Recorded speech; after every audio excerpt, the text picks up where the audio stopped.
Ya. Oke, saya lanjutkan lah kalau nggak ada pertanyaan. Oke, oh ini. Jadi di inisiasi 2 itu kan ada saya tulis ada 16 ya, ada 16 economic term. Tapi malam hari ini saya nggak bahas semua karena memang beberapa istilah saya belum memahami. Jadi saya perlu waktu untuk uh, memahami gitu. Nah, nanti next meeting kita akan bahas sisanya gitu ya. Yang malam ini saya mau bahas yang pertama deregulation, economic growth, economics indicator, economic of scale, entrepreneur, factor of production, free trade, dan frictional unemployment. Ya, berapa nih? 1, 2, 3, 4, 5, 6, 7, 8. Oke, 8 yang akan kita bahas. Oh ya, saya juga mau mengatakan sesuatu. Jadi ternyata di inisiasi pun tidak semua economic term itu kan dibahas gitu ya. Tidak semua yang ada di modul itu dibahas di inisiasi 2. Itu artinya apa? Artinya memang uh, tidak semua hal itu kemudian menjadi prioritas, menjadi hal yang penting untuk dipelajari.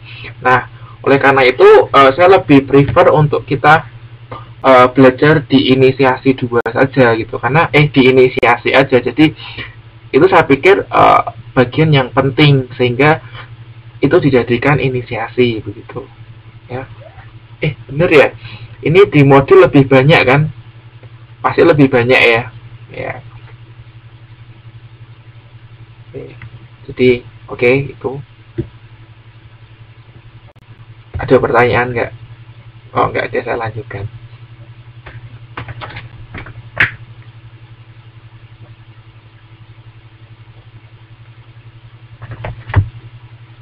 Oke, nggak ada. Oke, kita akan masuk ke pengertian yang pertama. Kok free trade duluan ya? Oh ya, nggak masalah. Free trade. Sepertinya pertemuan sebelumnya saya sempat menyinggung tentang free trade. Nah, ada yang masih ingat nggak free trade? Ya, betul, Mbak Maimunah Bintang. Masih ingat berarti. Perdagangan bebas. Sepertinya minggu lalu Mbak Maimunah juga menanyakan apa sih dengan apa gitu ya, saya lupa tapi. Nah, free trade ini itu bertentangan dengan satu ideologi atau konsep. Masih ingat gak apa konsep apa? Yang minggu lalu pertemuan sebelumnya saya sempat bahas juga.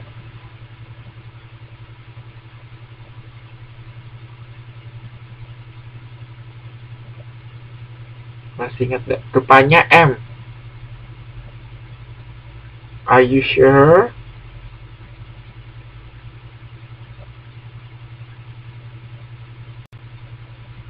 Neoclassical, yakin.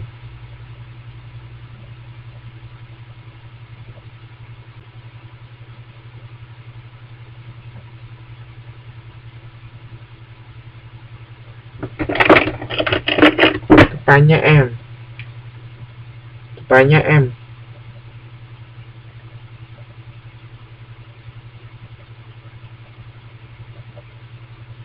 Merkantilisme kan kemarin.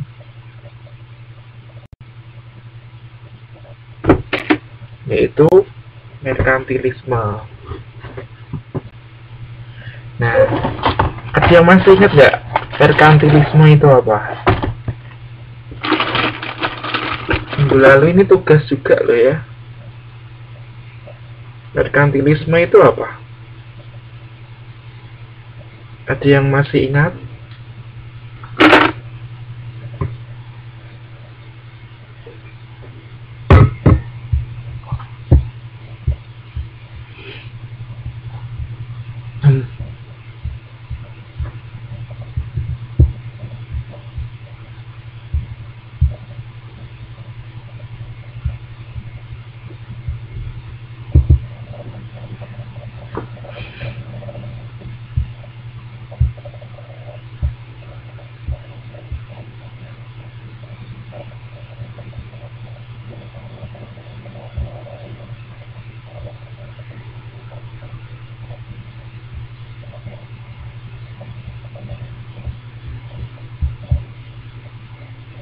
Sebentar, ini saya coba itu ya, sedikit tentang yang minggu lalu ya.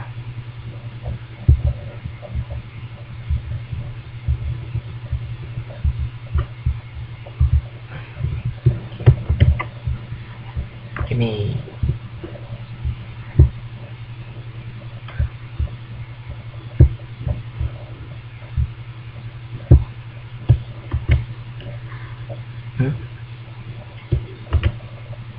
oh,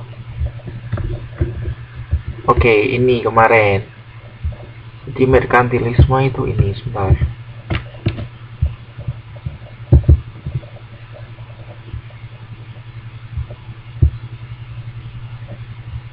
Ya, betul.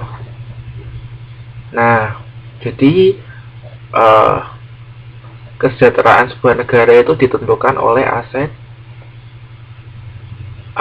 yang dimiliki oleh negara yang bersangkutan, dan tergantung juga kepada volume perdagangan internasional itu menjadi yang penting. Dibanyakin ekspor, kemudian mengurangi impor. Nah, caranya gimana? Caranya mengurangi impor gimana? Caranya kemudian negara itu membebani pajak yang menaikkan pajak masuk, menaikkan pajak impor, sehingga harga barangnya jadi mahal ya, kemudian konsumen jadi malas membeli gitu. Mahal, nggak jadi beli. Nah, akhirnya otomatis barangnya nggak laku, barang impornya nggak laku. Nah, ini berbanding terbalik dengan free trade. Nah, oke ya, saya lanjutkan. Nah, perbedaannya gini. Jadi free trade itu diartikan seperti a situation in which governments do not interfere with the international exchange of goods. Ini pengertian ini saya ambil dari inisiasi ya, tapi ini agak susah dimengerti. Saya punya pengertian lain. Ini masih ini. Bukan ya. Kebablasan.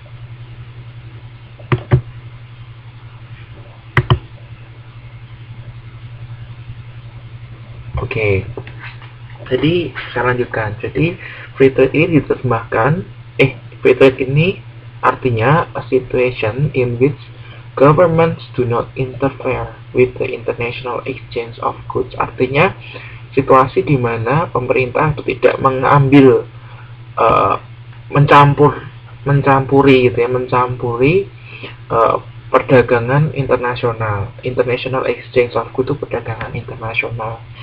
Nah, caranya gimana? Caranya without constraints, tanpa memberikan batasan-batasan, misalnya tarif, duties itu ya semacam pajak gitu ya, pajak, dan jumlah kuota itu jumlah ya.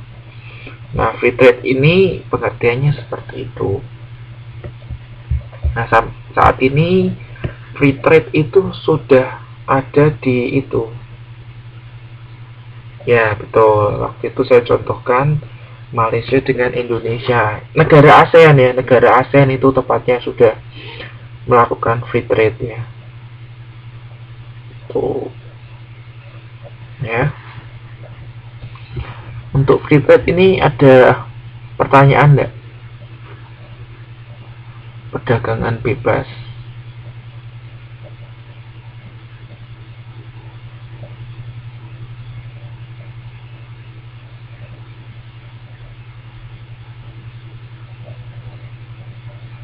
Cina juga termasuk nggak, Pak? Maksudnya pertanyaannya gimana ini? Cina juga termasuk nggak, Pak? Jadi yang saya tahu free trade itu belum semua negara itu menyepakati free trade. Ada beberapa negara yang belum belum siap untuk melakukan free trade. Ya, mungkin saya kurang begitu tahu. Mungkin Indonesia dengan China sudah melakukan ini ya, agreement untuk free trade. Mungkin saya kurang begitu tahu untuk masalah ini. Cuman yang mau saya sampaikan bahwa free trade itu kadang free trade itu kan butuh kesepakatan kan. Nah, kadang ada beberapa negara yang tidak sepakat untuk melakukan free trade. Nah, dengan alasan takut bahwa kalah bersaing dengan produk yang diimpor dari negara lain. Ya, seperti itu. Keuntungan free trade, ya berarti kalau keuntungan, ayo coba dipikir, keuntungan free trade apa? Kalau Anda sebagai penjual, apa keuntungan free trade? Gampang ini, bisa dinalar kan pertanyaan ini. Ya, ayo. Kenapa labanya besar? Saya mau tanya, kenapa labanya besar?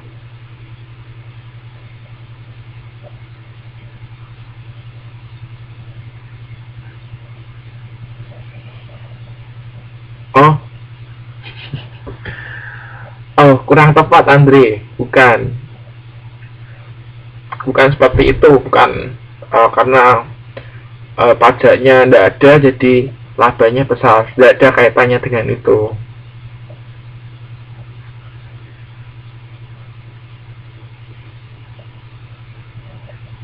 Jadi keuntungan free trade untuk yang bagi negara produsen kan mereka memang untungnya tambah besar. Kenapa? Karena marketnya lebih besar gitu, karena bisa menjual produknya ke negara lain. Misalnya kesepakatan antara Cina dan Indonesia, misalnya kesepakatan free trade. Nah, ini artinya apa? Artinya produk dari Cina itu kan bisa dijual ke Indonesia dengan harga yang lebih murah. Kenapa lebih murah? Karena tidak ada pajak yang dipungut oleh pemerintah Indonesia. Nah, artinya kan Cina sebagai negara pengekspor itu untung, ya, untung. Marketnya lebih besar ya, lebih luas, bisa menjangkau Indonesia begitu. Ngerti nggak? Nah, free trade juga punya dampak negatif untuk Indonesia. Ayo coba dipikir apa dampaknya. Tadi sudah saya sempat singgung juga.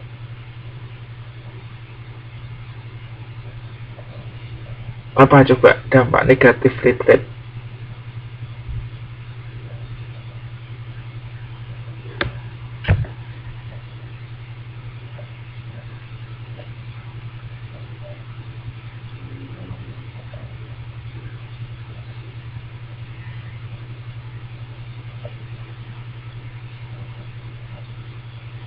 Dapat membuat produsen Indonesia semangatnya luntur. Kenapa semangatnya luntur? Emang kain gitu ya bisa luntur?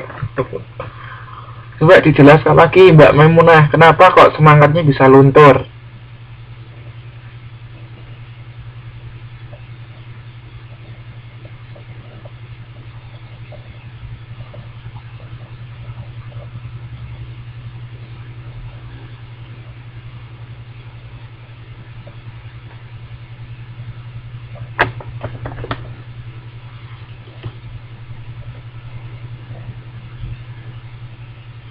Nah, betul sekali jawaban Mbak Uswatun Hasanah. Jadi, produk dalam negeri kita kalah saing dengan produksi luar negeri gitu. Kayak kita tahu kan sekarang produk-produk Cina yang murah gitu ya, membanjiri konsumen Indonesia gitu ya. Mereka bisa produksi suatu barang itu dengan lebih murah daripada kita memproduksi barang itu sendiri gitu ya. Nah, itu kenapa ada